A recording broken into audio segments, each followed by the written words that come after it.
Primeira coisa, eu acho que é a mais importante, é sobre a SAF do Vasco da Gama. E é o assunto que mais tem mexido com o coração do torcedor, com toda a razão. O Vasco da Gama viu seus rivais aí, Flamengo, Fluminense e também Botafogo, conquistarem títulos grandes nos últimos 3 anos aí, principalmente a Libertadores. O Vasco da Gama viu a 777 sucumbir diante de tantas promessas e promessas que não foram cumpridas. E hoje o vascaíno ele não aguenta mais passar por situações como, por exemplo, ficar confortável com estar no 10º lugar do Campeonato Brasileiro, não cair, achar que tá ótimo, por exemplo, chegar a uma semifinal de Copa do Brasil, entre tantas outras situações que o vascaíno cada vez mais vem se acostumando, mas eu acho que a palavra é que o vascaíno não tem que se acomodar. Então, sobre esse assunto, o óbvio, o Vasco tem NDAs. O que são os NDAs?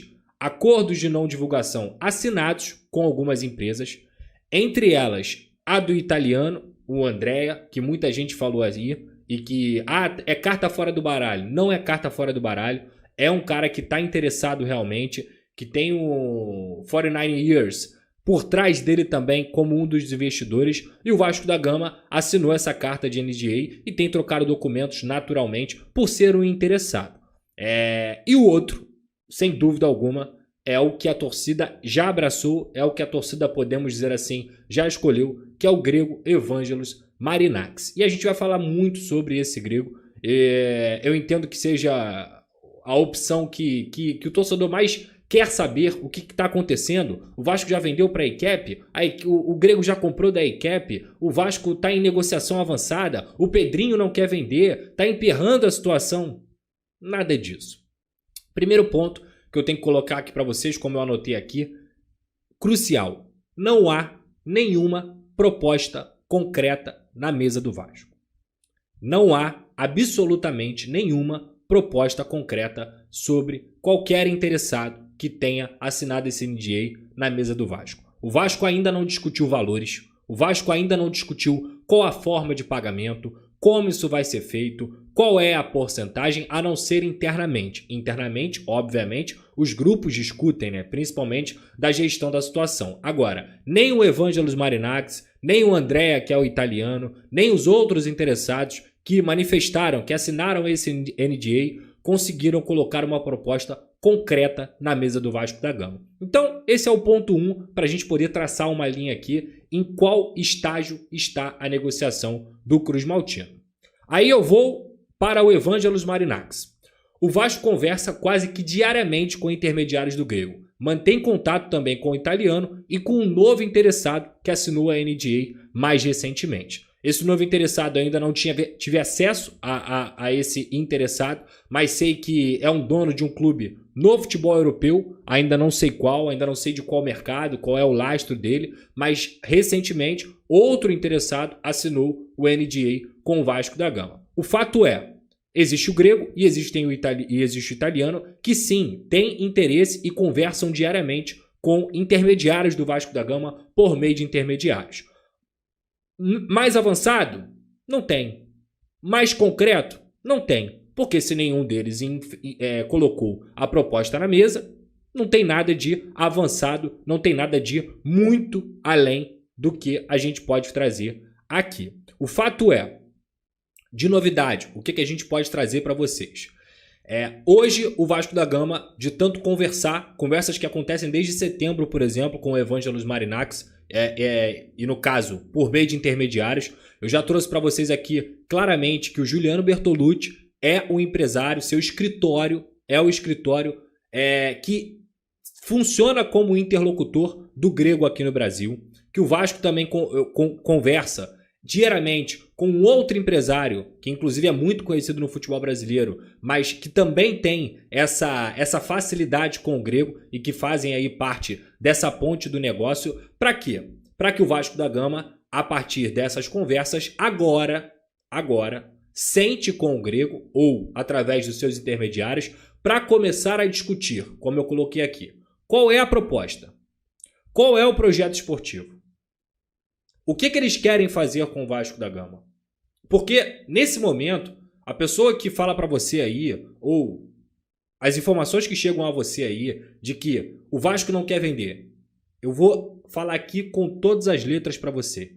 Isso é mentira. Mentira. Se alguém te falar que o Pedrinho não quer vender o Vasco da Gama, isso é mentira. Ok? Então, isso é o mais importante da gente traçar aqui para que a gente possa continuar construindo a nossa linha de raciocínio na live que eu vou fazer hoje. Mentira. O Pedrinho, inclusive, é um dos que mais querem vender. O Pedrinho quer ter o controle do Vasco da Gama. Mentira. Mentira. O que não vai acontecer é, de todas as formas, o Pedrinho ou a gestão do Vasco da Gama sair fazendo as coisas de forma desesperada. Porque eles não querem vender o Vasco da Gama para daqui a 3 anos, seja lá qual for o comprador, o Vasco da Gama não tenha nenhuma melhora estrutural, esportiva e nenhuma segurança. E o que eu quero dizer com isso? Vou dar o exemplo da 777. A 777 é uma empresa que entrou no Vasco da Gama, que estava pagando ali o RCE, gerando juros. Ela pega a dívida do Vasco da Gama com 700 milhões de reais e hoje a dívida do Vasco da Gama beira 1,2 bilhões de reais. O Vasco não teve uma melhora estrutural, o CT da base é mal estruturado, o CT profissional, desculpa a palavra, é uma vergonha para um time de Série A, o que é o CT do Vasco da Gama. E qual é o legado que a 777 deixou no Vasco da Gama? Nenhum. Não tem legado nenhum.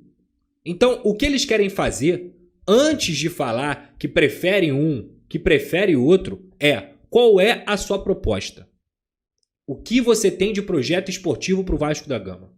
Para que aí sim, o Vasco da Gama, com essas propostas na mesa, com o conhecimento dessas propostas na mesa, possa tomar uma direção, possa ter uma diretriz. Então, eu vou dar um exemplo qualquer aqui, tá?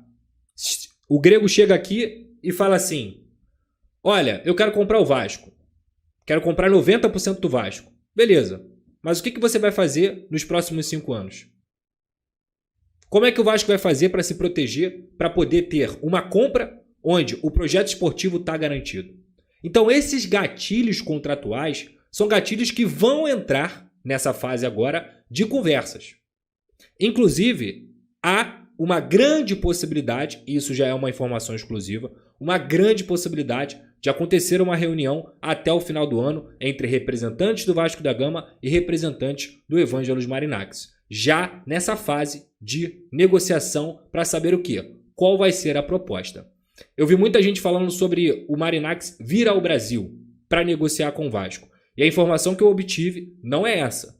O Marinax tem uma vinda ao Brasil pré-programada, não está certa ainda, pré-programada para ir ao casamento de um familiar do Juliano Bertolucci, que, como eu disse aqui, é um cara que tem uma relação muito próxima ao Marinax. Faz negócios com o Nottingham Forest, faz negócios com o Olympiacos, é um cara que, de fato, o Evangelos respeita muito e confia muito dentro do futebol brasileiro. Até porque o Juliano, apesar de ser um empresário que tem gente que gosta, tem gente que não gosta, é um cara extremamente respeitado no cenário do futebol mundial.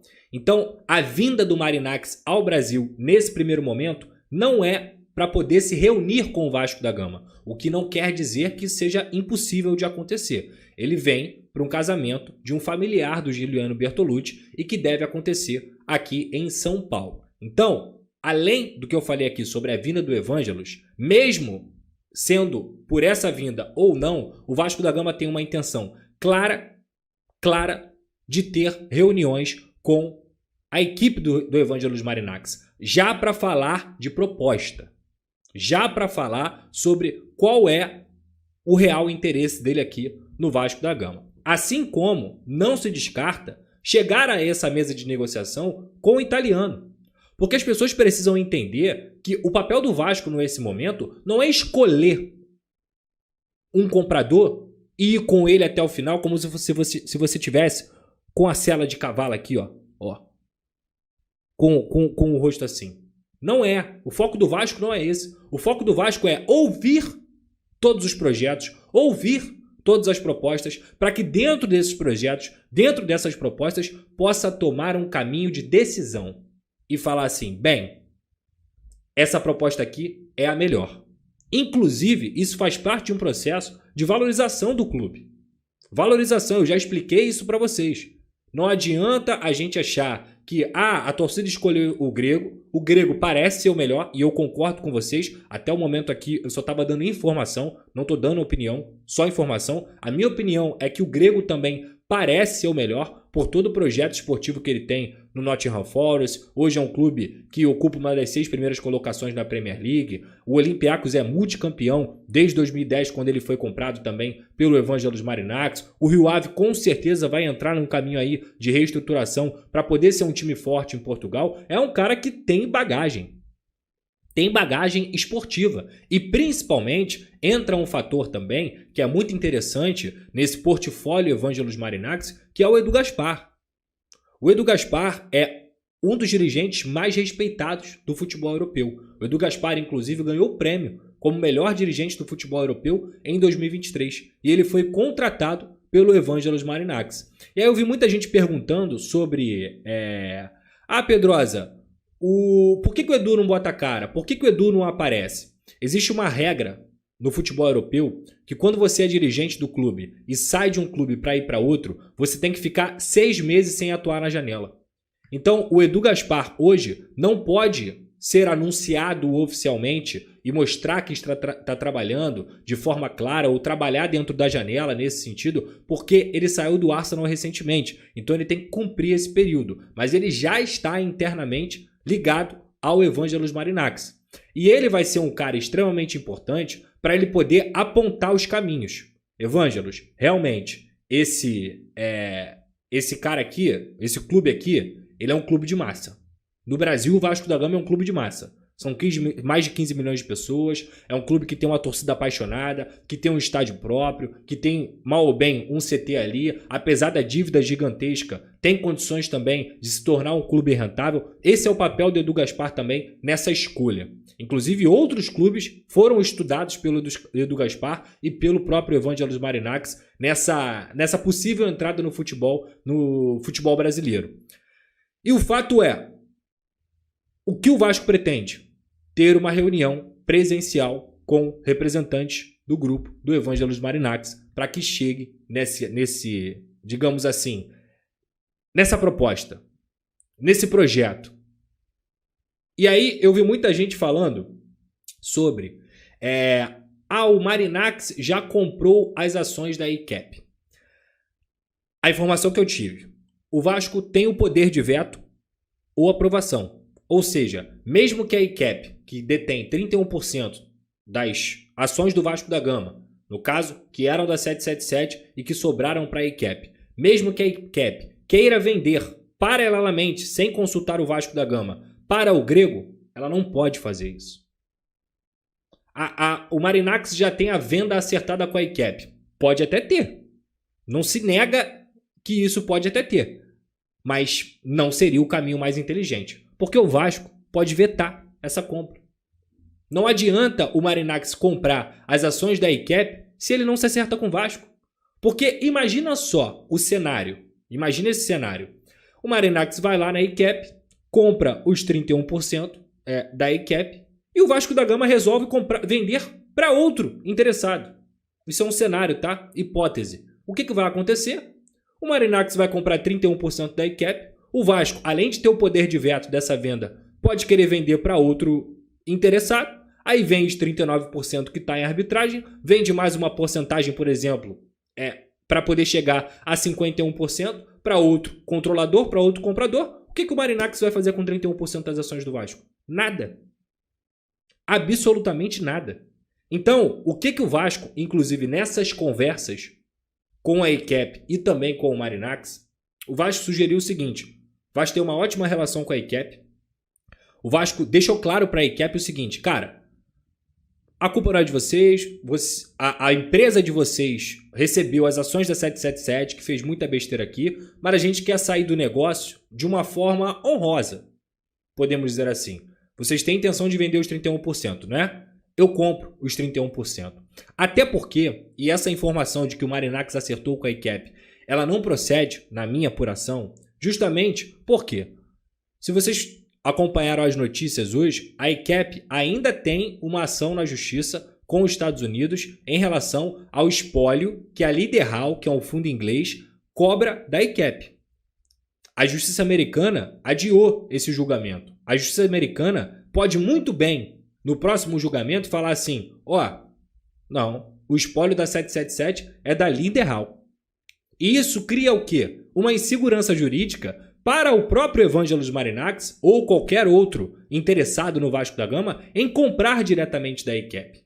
Então, esse caminho não é um caminho seguro. A informação que eu tenho sobre o Evangelos Marinacks é de que ele mesmo estava de olho nessa situação para que aí sim ele pudesse pensar em avançar em comprar algum tipo de ação da ICAP. Então, como eu ia dizendo, não adianta o Marinacks fechar essa compra com a ICAP sem ele comunicar o Vasco ou sem ele entrar em contato com o Vasco da Gama, não adianta. Até porque o Vasco tem o poder de veto ou de aprovação. E tem um outro ponto. Se a ICAP quer vender suas ações, o melhor caminho para o comprador que quer comprar o Vasco da Gama é o Vasco compra as ações da ICAP e aí o comprador, no caso o Evangelos Marinacks, vai ao Vasco da Gama e compra as ações que o Vasco comprou da ICAP. Porque aí, independentemente do resultado que aconteceu lá, o Vasco é um acionista, o Vasco comprou as ações da ICAP e aí sim o comprador teria a possibilidade de comprar tudo que tem que comprar aqui das ações. Lembrando a vocês, hoje o Vasco tem 30% da associação em relação ao Vasco SAF, 39% está em arbitragem e nessa arbitragem o Vasco garante internamente que vai ganhar, não dá para cravar 100%, até porque, pelo que eu ouvi, justiça não dá para cravar 100%, mas eles têm 99% de certeza. O Pedrinho fala isso, inclusive em coletiva, de que essa arbitragem irá ser vencida pelo Vasco da Gama. O Vasco vai adquirir os 39%, além, obviamente, dos 30% que a associação tem. Então, o que eu posso falar para vocês é: o Vasco se coloca à disposição, se tiver um investidor já, até porque tem uma boa relação com a ICAP, em comprar as ações da ICAP para que essa ponte não seja do comprador com a ICAP, seja do comprador com o Vasco da Gama, para comprar essas ações da ICAP e aí, quando comprar essas ações da ICAP, o comprador vem aqui no Vasco da Gama e acerta a compra de uma forma geral. Tá? Esse é o primeiro ponto que eu tenho que trazer para vocês. O outro ponto é: o Pedrinho quer o controle, o Pedrinho quer o poder. Mentira! O Pedrinho não quer o controle, o Pedrinho não quer o poder. Mas o Pedrinho quer participar da integração dessa nova empresa aqui no futebol brasileiro. Por quê, Pedrosa? Ele não quer o controle, ele não quer o poder. Porém, dentro do futebol brasileiro, existem burocracias, nuances, especificidades, como por exemplo, o Grego comprou o Vasco, assumiu o controle. Independentemente do profissional que ele vai colocar aqui, nesse primeiro momento, e é só no momento de transição que eu estou falando, ele vai ter que entender e aprender como que funciona o futebol brasileiro. Como que é a relação do Vasco com a Ferge. O Grego vai ter alguém de influência para poder ir lá na Ferge, dentro de uma situação como essa? Como que é a situação com a CBF? Tudo bem, ele tem até o Edu Gaspar, que é um cara muito respeitado e muito conhecido aqui. Mas a informação que hoje o Edu Gaspar, ele não vai ser o dirigente do Vasco da Gama. Ele é o CEO do grupo. Então ele pode participar de situações? Pode, mas ele é o CEO do grupo. Ele não vai estar aqui o tempo inteiro. Então até nisso o Vasco quer saber, por exemplo, do Grego, quando sentar para poder ouvir a proposta, quem vai ser a cara de vocês aqui? Porque a gente tem que lembrar muito bem o seguinte: a 777 nunca teve uma cara aqui. A cara da 777 aqui sempre foram os diretores de futebol. Em algum momento, o Lúcio Barbosa. E que não tinham influência nenhuma nessas entidades como eu citei aqui. E parece bobo, mas é extremamente importante você ter influência nessas entidades. Então, o que ele quer é ouvir do próprio Marinacks Qual vai ser o processo? Quem serão as pessoas que vão estar representando o Vasco da Gama? Quem serão as pessoas que vão estar responsáveis por defender o nome do Vasco da Gama? Seja na CBF, seja na Federação aqui do Rio de Janeiro, ou com a Conmebol. Isso também tem que ser colocado em prática. E eles querem, dentro dessas conversas, dessas situações que a gente está colocando aqui, ganhar a confiança para que eles mostrem para esse comprador que eles são importantes nesse processo. E entra a minha opinião agora, tá? Eu acho importante. O futebol brasileiro é uma burocracia do cacete. Tem uma queda de braço imensa. Vocês veem aí como é que o John Textor sofre com as situações da CBF. E aí aqui, dentro do Botafogo, tem o Tairo Arruda, que é brasileiro e que, nesse sentido também, ajuda muito o Botafogo. Assim como o Botafogo sempre teve um diretor de futebol, entre outros profissionais que rodeiam, tá? Rodeiam o John Textor. Então, assim, o Pedrinho não quer o controle do Vasco. Ele não quer estar à frente do Vasco da Gama depois que for comprado. E nem o Grego quer. O Grego não quer comprar algo para alguém controlar. Ele não é louco? Ele não é maluco? Muito pelo contrário. Mas o Vasco quer entender como é que vai ser essa integração, para que o clube não fique abandonado como ficou com a 777. Tá? Então, até partindo para minha última parte aqui, o papel do Vasco nesse momento é encontrar garantias de que a venda não vai ser mal feita, que o Vasco será protegido e, para isso, não vai esperar um comprador para iniciar projetos estruturais. Se chegar, só acelera. A recuperação judicial é imprescindível. E quando eu falo sobre projetos estruturais, hoje o Vasco não tem proposta na mesa, mas o CT do Vasco tem que ser estruturado. É fato.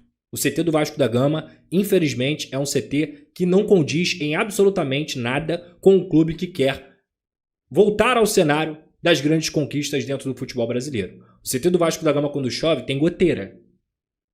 Tem goteira. Então, o Vasco hoje, como gestão, não pode jamais esperar chegar um comprador para poder acelerar esse tipo de processo. O Vasco tem um planejamento, por exemplo, para murar o CT do Vasco da Gama até o mês de fevereiro. Só essa obra para murar o CT do Vasco da Gama, que não é murado, hoje, ela custa 3 milhões de reais. Até o meio do ano, o Vasco quer fazer a integração da base com o profissional. Sair do CT de Caxias, tá? Sair do CT de Caxias e depois trazer a galera da base para poder treinar com o profissional. Numa integração que muitos clubes do futebol mundial fazem e que eu encaro também como positiva para você poder ter um DNA na base e também no clube. Se chegar o comprador, isso tudo acelera. Isso tudo melhora. Mas quando eu falo sobre a recuperação judicial, não tem nada a ver com o próprio CT. A recuperação judicial, que inclusive foi discutida ontem na reunião do Conselho Deliberativo, e eu vou falar um pouco mais sobre essa reunião, ela é nada mais do que uma oportunidade do Vasco ter as suas contas reorganizadas, reequilibradas, equalizadas, para que na hora que você chegue para negociar com o comprador, seja lá quem for, você tenha a oportunidade de chegar para ele e falar assim, ó, aqui no papel consta 1,2 bilhão de dívida, mas com a recuperação judicial, com esses prazos aqui, com a equalização de dívida, eu vou conseguir trazer para você 700 milhões, 600 milhões da dívida que a gente tem. E um dos pontos que o Vasco tem como exigência, tá? Tem como exigência é chegar e abater a dívida.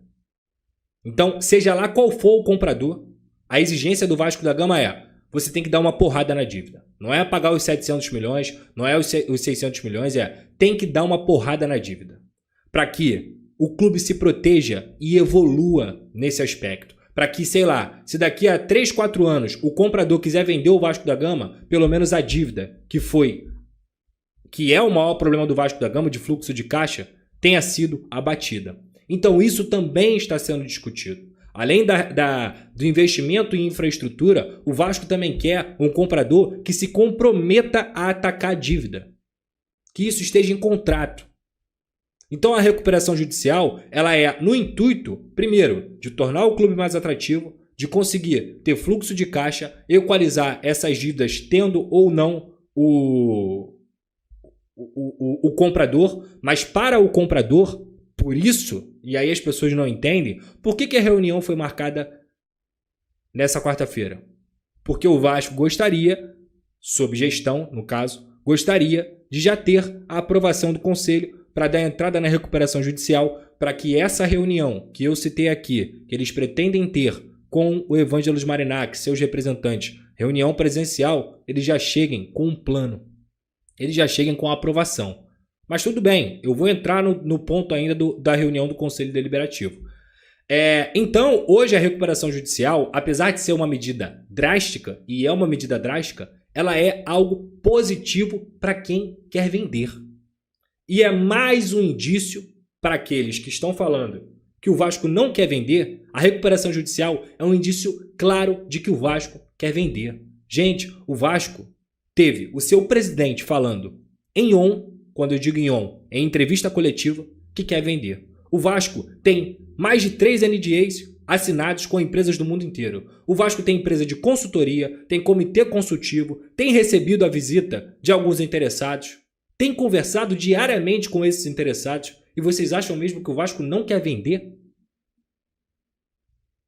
Qualquer pessoa que lê o balanço do ano passado, tá? Do ano passado do Vasco da Gama. Pega o balanço do Vasco da Gama, abre aí no site do Vasco e procura a análise do balanço sem viés. O que significa isso? Não foi a gestão que fez, nem pró e nem negativamente. É o balanço sem viés. O balanço é claro. Se o Vasco não tiver investidor, o Vasco acaba. Ele vai sucumbir. Ou ele acaba, ou ele vai continuar montando times medíocres, ou ele vai continuar nessa de enxugar, de fechar a torneira e de contratar jogador fraco e de contratar jogador que vai ali ficar brigando para não cair. Qual é raciocínio lógico, tá? Qual é o intuito do Pedrinho de ter largado a Globo, tá? Ter largado a Globo, que era um momento que ele estava bem consolidado na carreira dele, para poder ficar se arrastando com o Vasco e chegar lá na época da eleição, se ele quiser ser reeleito ou não, ele ter entregado um Vasco que ficou em 10º no campeonato, aí no outro ano em 11º, aí no outro ano em 15º, e que brigou pra... Qual é o intuito disso, gente? O Vasco não tem jeito sozinho. Não tem. Pro Vasco ter jeito sozinho, sabe o que tem que acontecer? Ficar 10 anos aí e abrir mão de qualquer disputa. É fechando torneira mesmo. E torcendo muito para não cair. Tem que fazer uma gestão de futebol, top, do mais alto nível. E não é isso que o Pedrinho quer. Não é isso que a gestão quer. Não é isso, de forma alguma, para qualquer vascaíno um pouquinho mais lúcido, que o cenário do Vasco mostra. O Vasco precisa de um investidor. Não é uma escolha. Se as pessoas querem manter o Vasco ou querem fazer o Vasco voltar a ser competitivo, a ser um time grande no sentido esportivo, a ganhar títulos, o Vasco precisa ser vendido. E todos os movimentos que o Vasco teve desde o momento que começou a gestão Pedrinho, todos os movimentos do Vasco é para vender. Inclusive a recuperação judicial. É para vender o Vasco. Correto? Em seguida, eu vou deixar um recado do Pedrosa com a Simples Reserva, patrocinadora aqui do canal para vocês. Se liguem aí. A Simples Reserva é a nova parceira do canal do Pedrosa e ela tem um conceito que o nome já traduz. Simples. É roupa de qualidade sem preço astronômico. Para mim, a ideia de estar bem vestido também é saber ser simples, onde quer que você esteja. Seja no trabalho, no lazer, com frio ou calor, é o que faz parte do seu dia a dia. E apontando a câmera do seu celular para esse QR Code aqui na tela ou clicando no link da descrição, você pode usar o cupom PEDROSA10 e ganhar 10% de desconto na Simples Reserva. Seja para homens, mulheres ou crianças. Ficou fácil estar bem vestido e num preço bom também. Quer saber mais? Clica lá, vem comigo. Tamo junto. Com o cupom PEDROSA10 vocês têm 10% de desconto em compras na Simples Reserva, patrocinadora aqui do canal. Para aproveitar essa oportunidade, é só procurar o link da Simples Reserva na descrição desse vídeo, aqui embaixo, tá bom? Ou então apontar a câmera do seu celular para o QR Code desse vídeo que está aqui no canto esquerdo da sua tela. Galera, eu sou o mais novo parceiro da GoCase, tá? Essa garrafa aqui, personalizada, ó. Pedrosa, GoCase, a menorzinha, essa aqui é mais prática, pra galera que leva pro trabalho. Esse copo da GoCase, que você pode inclusive também personalizar, pode colocar o seu nome também, tá? Olha como a GoCase é absurda, ó. Tem mochila do Vasco da Gama, carregador portátil Vasco da Gama da GoCase, capinhas, toma, Pedrosa 10. O link tá aqui na descrição do site da GoCase. Tá ocorrendo na GoCase, inclusive, a Go Black. Você compra uma capinha e ganha outra, entre outros descontos que tem acontecido lá também.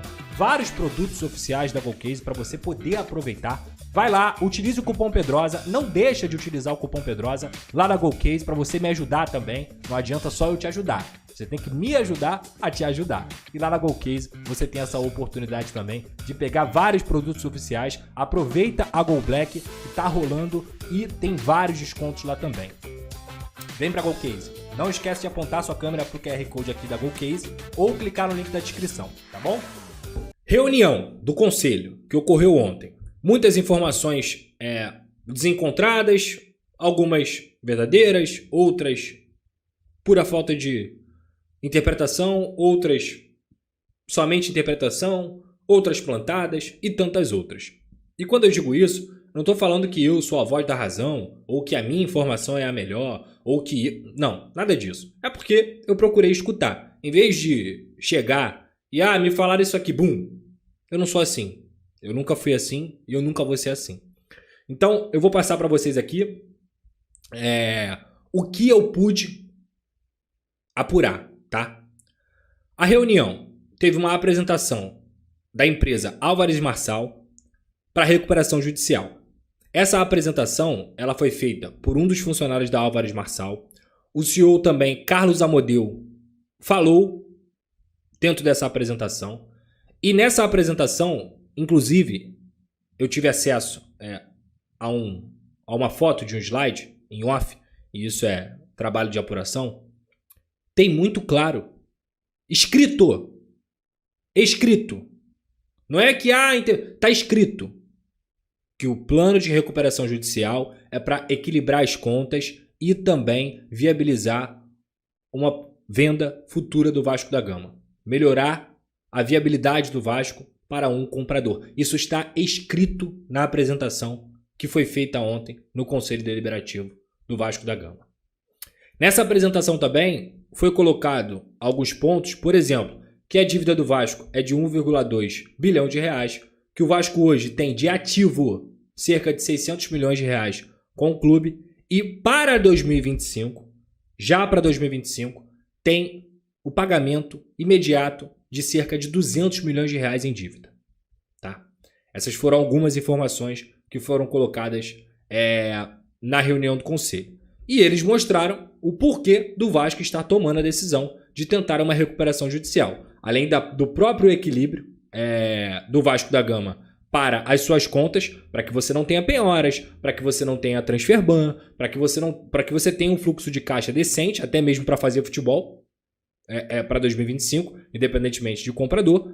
Isso também seria positivo para você organizar, para você vender para o possível comprador. O que aconteceu?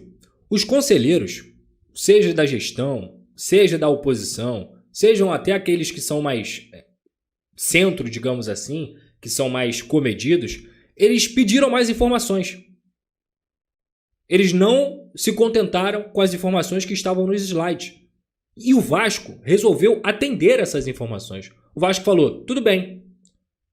Até um certo ponto da reunião ok, vocês querem mais informações? O debate aconteceu. Alguns conselheiros, por exemplo, deram sugestões. Por que a gente não faz dessa forma aqui? Por que a gente não faz dessa forma aqui para poder proteger o Vasco da Gama? Como é que está essa situação? Informações muitas vezes confidenciais. E várias informações confidenciais que foram faladas ali.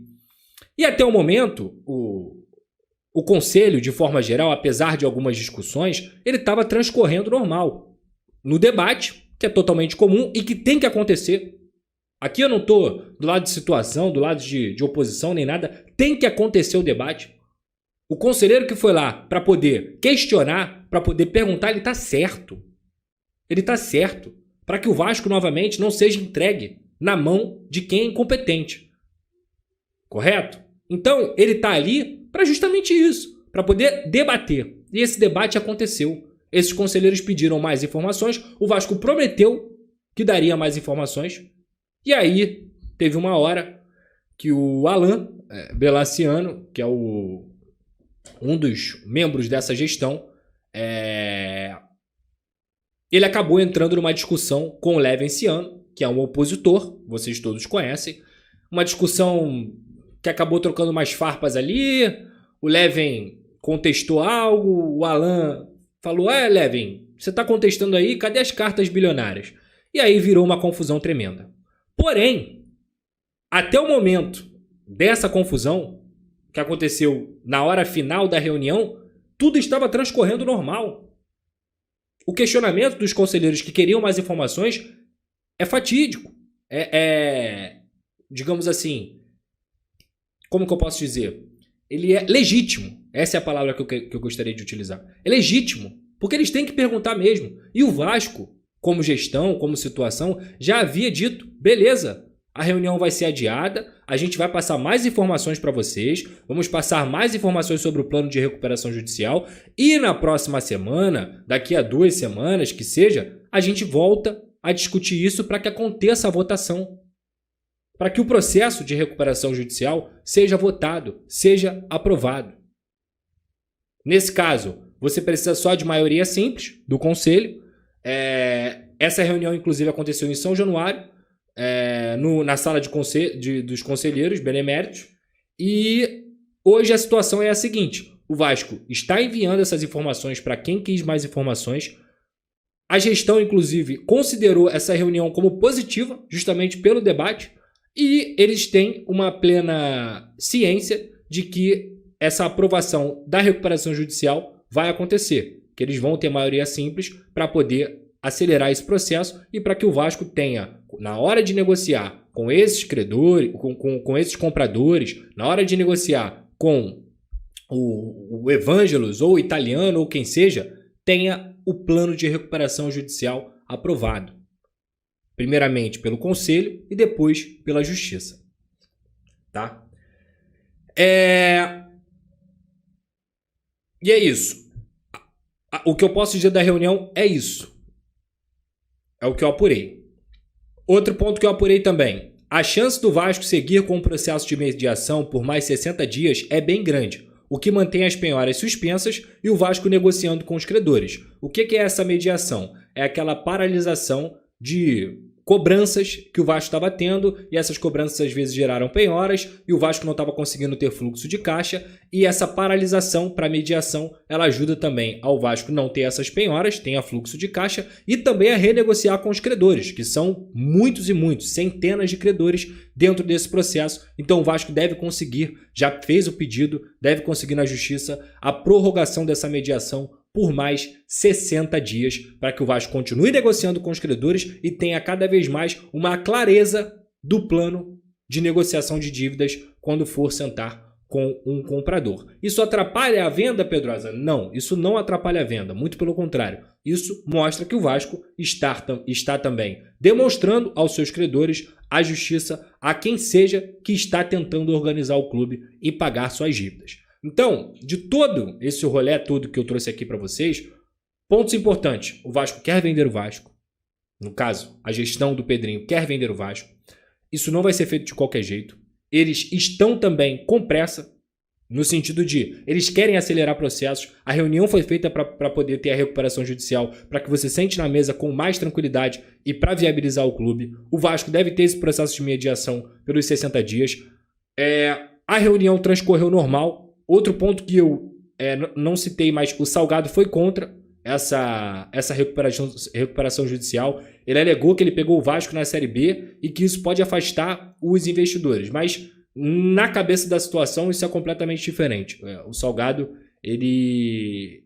Da cabeça de quem eu pude conversar, ele pode até estar temendo uma situação do próprio dinheiro que ele emprestou ao clube.